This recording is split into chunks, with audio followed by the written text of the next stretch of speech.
지난번 저에 대한 소개 때 빠뜨린 것이 하나 있습니다. 저는 명설교가입니다. 한신대학에서 실천신학을 가르친 김윤규 교수님이 계신데, 실천신학은 예배학, 목회학, 설교학을 가르치는 과목입니다. 이분이 하이델베르크에서 공부를 하셨는데 그때 마나임 사랑교회의 담임 목사로도 목회를 했었습니다.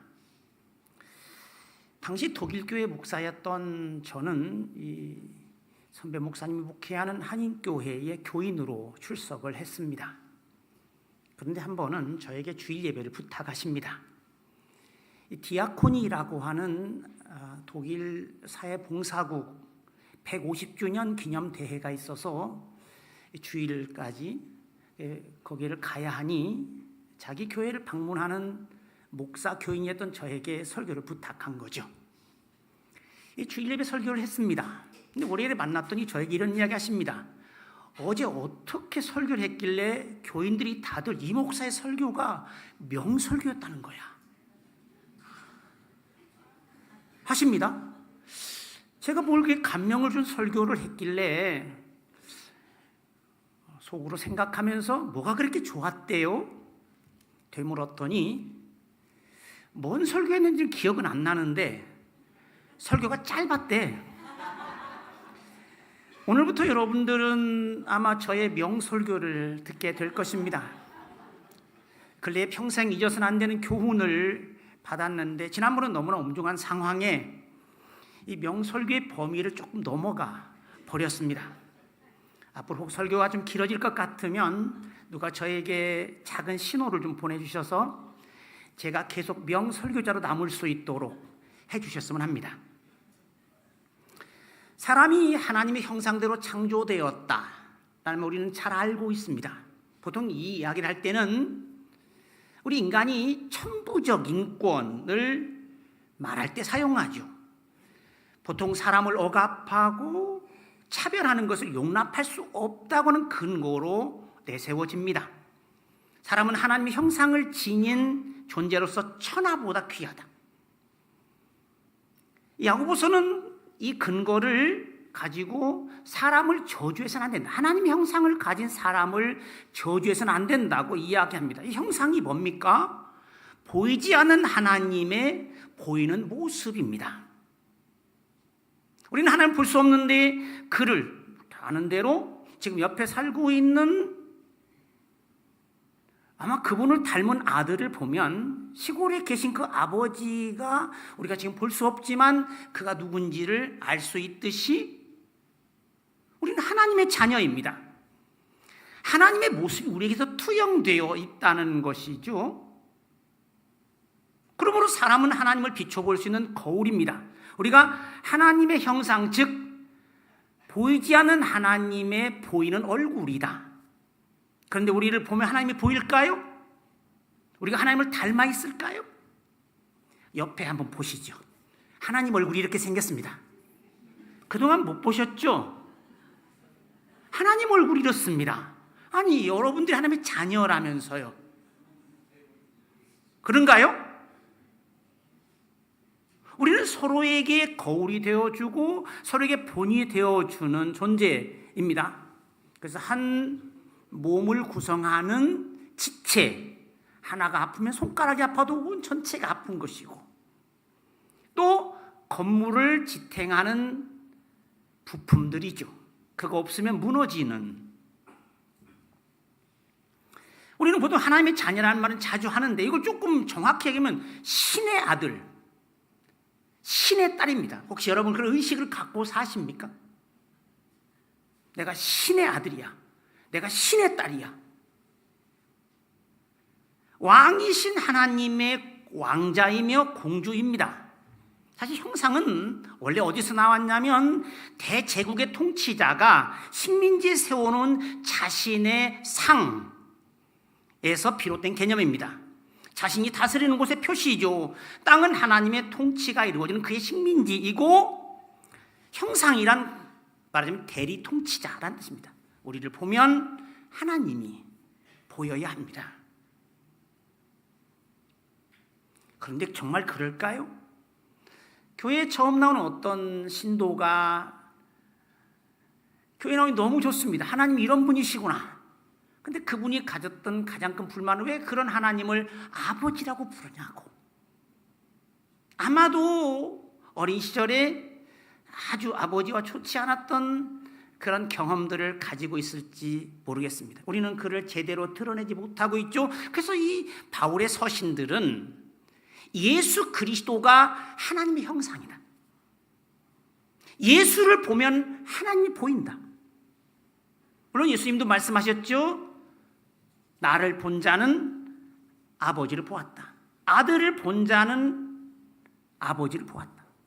이야기합니다. 생명과 평화는 이번 회기의 총회가 정한 주제입니다. 우리 교회도 마찬가지로 사회 정의와 신협, 선교와 함께 추구하는 것이 생명과 평화입니다.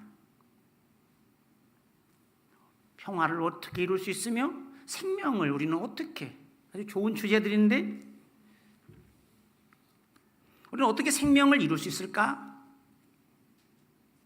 오늘 생명 주제를 한번 다뤄볼까 합니다. 오늘은 총회가 정한 여신도 주일입니다. 여신도 주일은 남신도 주일과 짝을 이룹니다. 이 짝 이야기를 해볼까 합니다. 생명은 가장 기초적으로 남녀가 만들고 그 둘이 이루어냅니다. 남자와 여자가 함께 하나님의 형상을 이룹니다. 남녀가 짝을 지으면 그들이 하나님이 그렇게 하셨듯이 하나님이 자기 형상에 따라 자기 모양대로 사람을 지으셨듯이 이게 창세기 5장에 등장하는데요. 여기에 이렇게 나와 있죠. 5장 3절에 아담은 130세가 되어 자기 모양 곧 자기의 형상과 같은 아들을 낳았다. 남자와 여자가 함께 하나님이 하시는 그 일을 해냅니다. 자기 모양, 자기 형상에 따른 생명을 만들어냅니다. 우리는 그 생명의 근원인 하나님을 믿고 그 하나님이 하시듯이 해나가죠. 하나님 혼자 하시지만 우리는 함께일 때 사람입니다. 사람은 하나님과 달리 둘이 비로소 하나의 사람이 되죠. 함께함으로써 창조적인 일이 가능해집니다. 남자와 여자는 짝을 짓는 것으로서 물론 결혼이 가장 대표적이죠. 그러나 이 결혼은 사람 관계의 가장 근원적인 원형을 얘기하죠.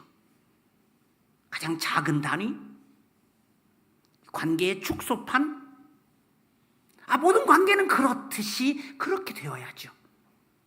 물론 저는 여러분들에게 결혼을 하라든지 혹은 결혼해서 애를 낳라든지 뭐 그런 얘기를 하려는 게 아닙니다. 서로는 서로에게 주신 선물입니다.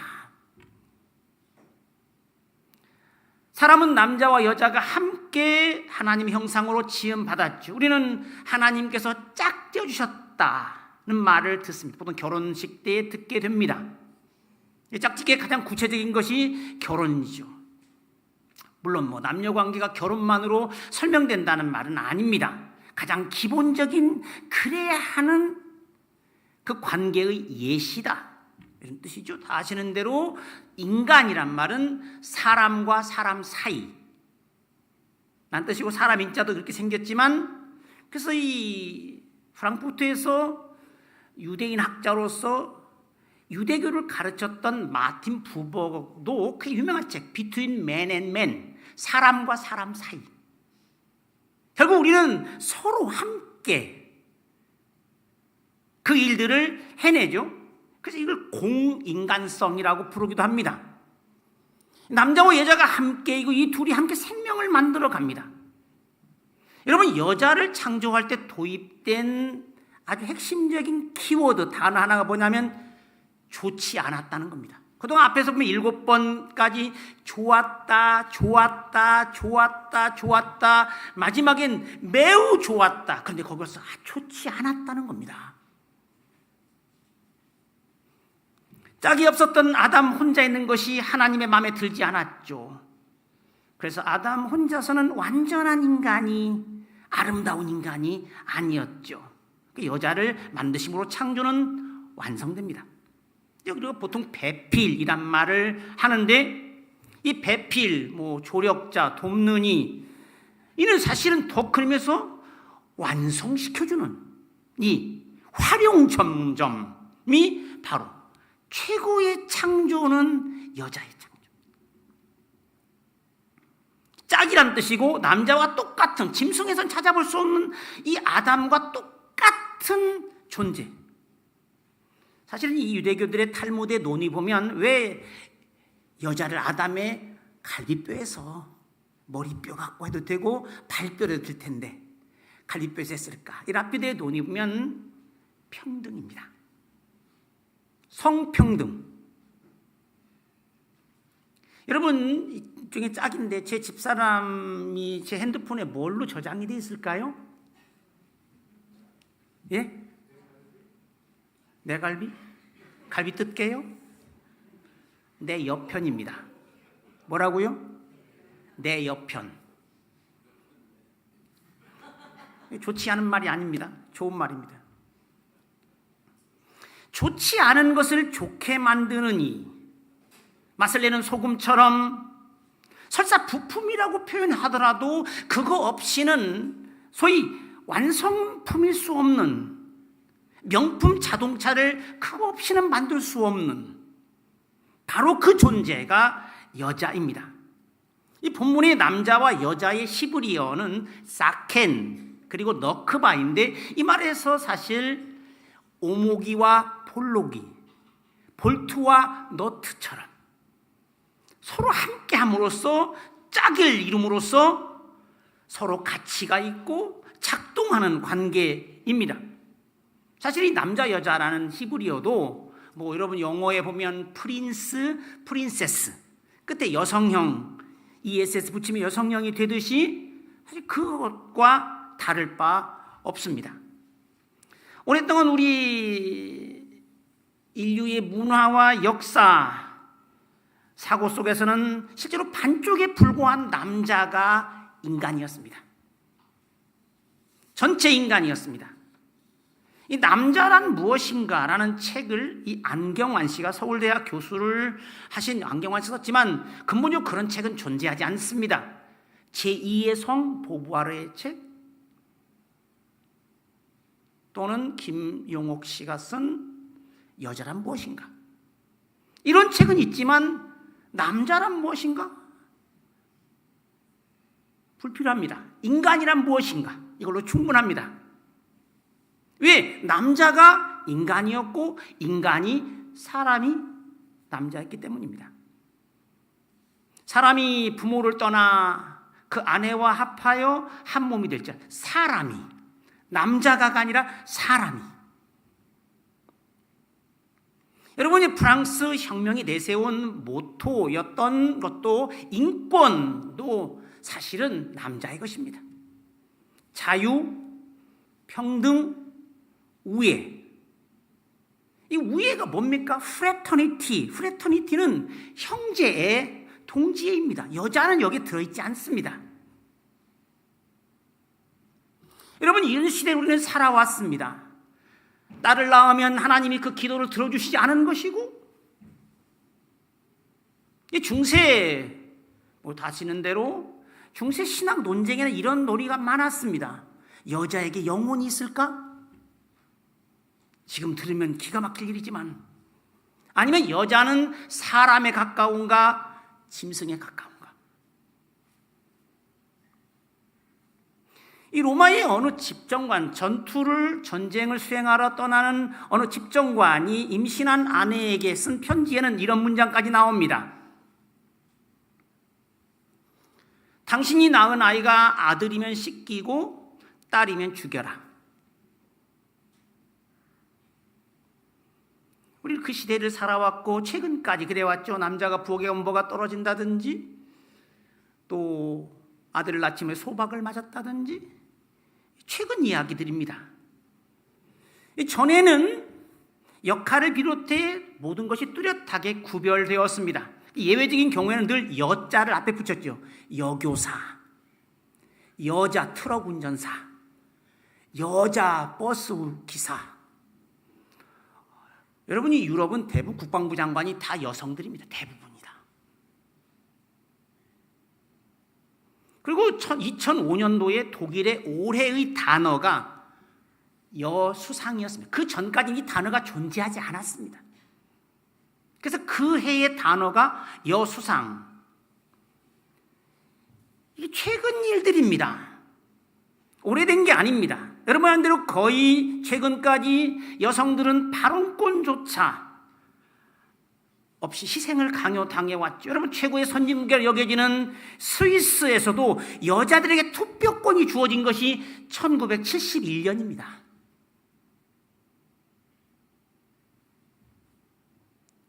저는 하나님의 창조의 한쪽인 여성에 대한 존중이 없고 여자를 무시하는 것이 당연한 것처럼 여겼던 옛날이 아닌 지금 시대에 살고 있는 것이 감사합니다. 적어도 지금은 딸을 낳고 싶어 하고, 저도 보면 아들들 딸들인데 딸이 잘하고요. 아들은 근심거립니다. 아들이 전화하면 돈 달라는 전화밖에 안 합니다.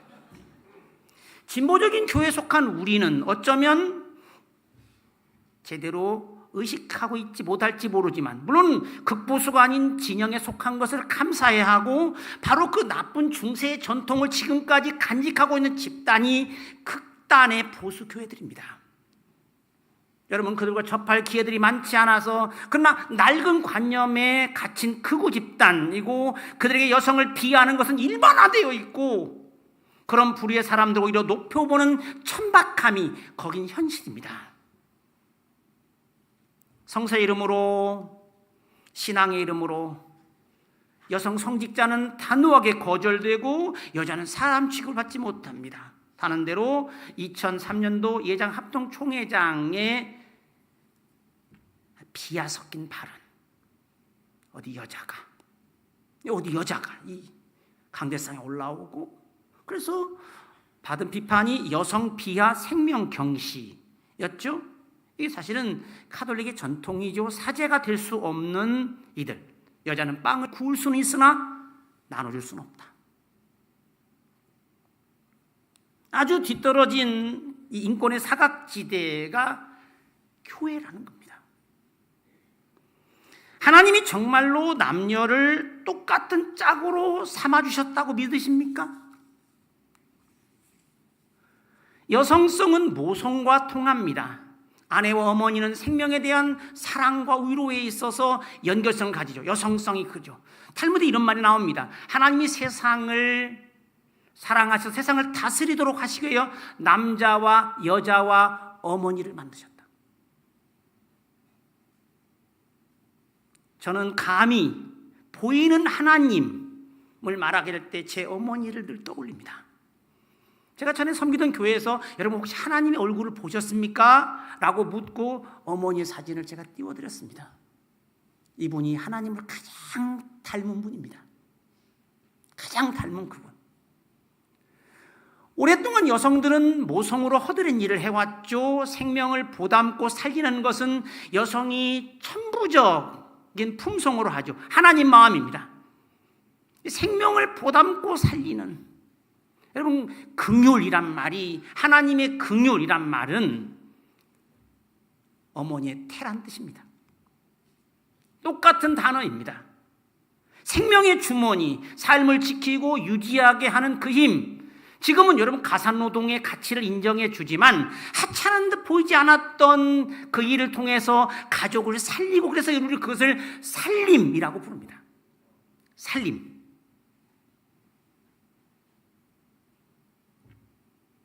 살림을 위한 헌신, 살리기 위하여 죽음을 담당한, 그것이 바로 하나님이 세상을 사랑하고 아들을 희생시키시기까지 그 모습이 아닐까요? 그래서 예수는 아버지의 뜻에 복종하여 자기를 죽인 다른 이를 살린 이가 아닐까, 우리는 그것을 믿습니다. 사실 이 아담의 아내로 나오는 최초의 여인 하와, 모든 생명의 어머니라고 불리는 이 하와의 뜻은 생명이라는 뜻입니다. 그 여인의 창조와 함께 하나님의 창조는 완성되었습니다. 여성의 상징적인 것 중에, 여성의 상징 중 하나가 생명의 근원인 물입니다. 샘물, 노샘물. 아주 좋은 이름입니다. 근데 노자를 써가지고 조금, 여인의 이름은 아주 성서적이고 아름다운 이름입니다. 여성이 존중되고 동등하게 대우받을 때, 하나님의 형상이 완성되고 이 하나님의 형상이 온전해질 때 저는 천국이 이루어진다고 믿습니다. 저는 천국을 그렇게 이해합니다. 남녀 평등이 이루어지는 그때 그 실현을 볼 수 있다고 여깁니다. 부활 때는 남자도 여자도 없고 모두가 천사들과 같이 된다고 주님 말씀하셨는데, 이 말은 남녀의 차별이 없는 세상을 이야기한다고 저는 봅니다. 남녀 평등이 이루어지는데 1000년이 걸린다고 누가 이야기합니다. 그만큼 요원하던 뜻이죠. 1000년에 우리가 하나님 나라를 볼 수 있을까요? 이미 말씀드린 대로 하나님께서 짝져 주셨다는 말은 무슨 말일까? 사실 이것은 그림 언어입니다. 수레를 끄는 두 마리의 짐승에게 하나의 공동 멍에를 메어주었다는 뜻입니다. 같이 짐을 지라고, 같이 이 어려운 인생은 쉬운 게 아니고 같이 끌고 가라고. 거기에 기쁨이 생기고 이겨낼 수 있고 얼마든지 할 수 있는 거죠. 이 헬라어 단어가 말하는 대로 사실 육아도 살림도 함께 해줘. 반드시 같이 져야 하는 거죠. 요즘에는 교회들도, 세련된 교회들은 남신도 여신도에 잘 구별하지 않습니다. 남녀를 묶어서 젊은 세대는 한 신도회를 구성합니다. 같이, 젊은 세대는 같이 하죠. 설거지도 같이 하고 뭐 이렇게 소위 말 잡 쉐어링을 하는데, 어떤 권사님이 사실은 이 자기 같이 일하는 아들과 며느리가 있는 그 권사님이 좀 세련되다고 생각해서 아들에게 이야기했죠. 야, 너 며느리도 같이 일하고 하니까 며느리 좀 도와줘라. 그랬다가 혼났답니다. 엄마, 도와주는 게 뭐예요? 같이 하는 거지. 배려가 사랑이긴 하지만 배려 넘어 함께는 같이 짐을 져주는 거. 갈라디아서 6장 2절은 이렇게 표현합니다. 너희가 짐을 서로 져라. 그래서 그리스도의 법을 완성하라.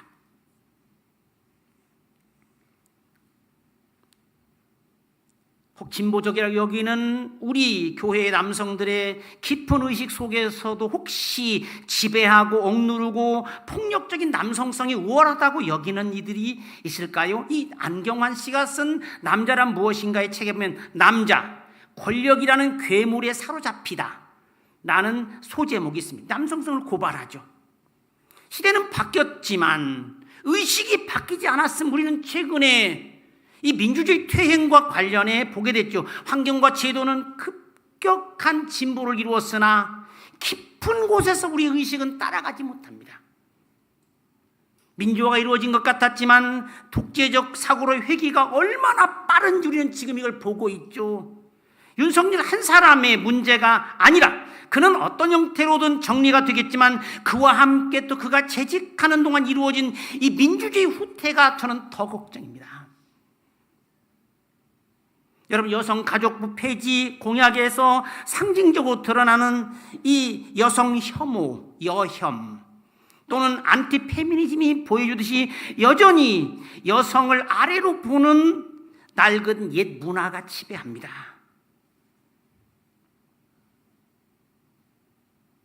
사실 이 남성들 속에 자리하고 있는 그 의식을 부추겨 재미를 본 사람이 윤석열, 이준석입니다.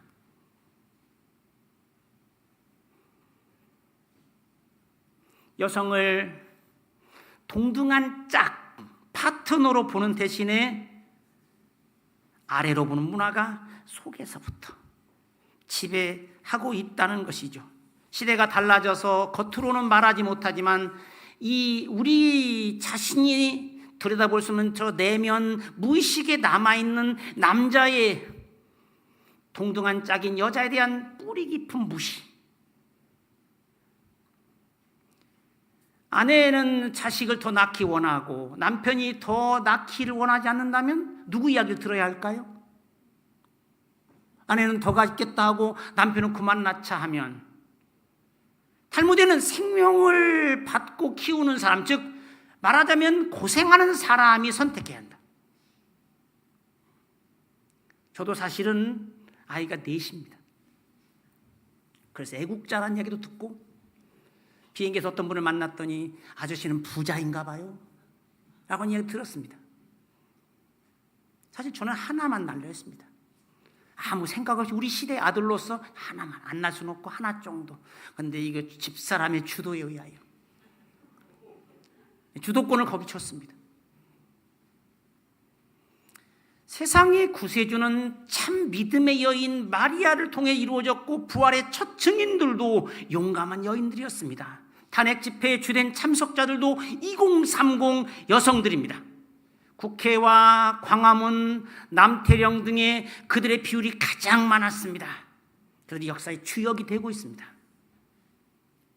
생명을 아끼고 깊이 공감하고 목숨을 주고도 살려내는 그것이 여성성이죠.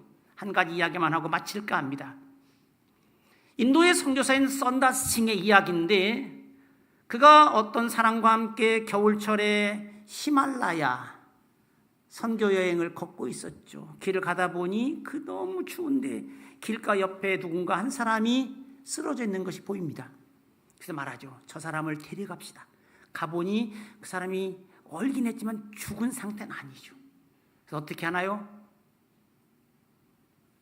그런데 동행은 우리도 지금 급히 가야 하는데 어떻게 저 사람까지 지금 다 지친 상태에서, 그 사람은 먼저 가버리죠. 선다스는 이 사람을 등에 업고 지고 가죠. 가다 보니 어떤 사람이 죽어 있습니다. 누굴까요? 앞서 갔던 사람입니다. 선다스는 이 사람을 업고 가느라 그 사람도 열을, 몸의 열을, 나도 그 추위를 이길 수 있었고, 그래서 살게 된 거죠.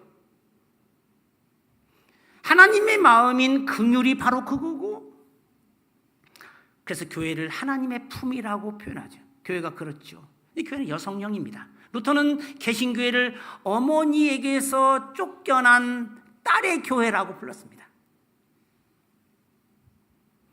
유대인들은 어머니가 유대인인 경우에 자식을 유대인으로 받아들입니다. 아내를 가정이라 부르기도 하고요. 우리는 하나님의 자녀고, 교회는 남녀인 아들들과 딸들을 함께 품어주는 어머니의 품, 활기찬 생명의 동산, 참 삶의 정원. 세상도 우리도 어렵습니다. 주민 공동체인 우리가 함께 이 짐을 져봅시다. 그렇게 세상을, 그리고 우리를 살려내는, 함께 짐을 져보자. 같이 우리를 교회로 부르신 하나님이 원하시는 그거, 우리가 실제로 서로 사랑하는 가운데 남녀의 평등을 이뤄내고 함께 함으로써 진정 하나님의 뜻에 순종하는 교회가 되기를 주님의 이름으로 축원합니다. 우리 주민교회가 주님의 교회로서 여기에 속한 성도들 모두에게 어머니의 품과 같게 해주시옵소서. 이 따뜻함의 품 속에서 남신도들과 여신도들이 서로 평등한 가운데 존중하고 도와주고 아껴주고 격려하며 주님의 형상을 이루어가게 하시옵소서. 그래서 우리 교회가 주님의 모습을 드러나게 해주시고, 주민교회가 땅에서 경험하는 하늘이 되도록 작은 천국의 영토가 되게 해주시옵소서. 이곳에 삶의 향기가 퍼지게 하시고, 이 아름다운 동산에 함께하고 싶은 사람들이 늘어나고 많아지게 하여 주시옵소서. 예수 그리스도의 이름으로 기도하옵나이다. 아멘.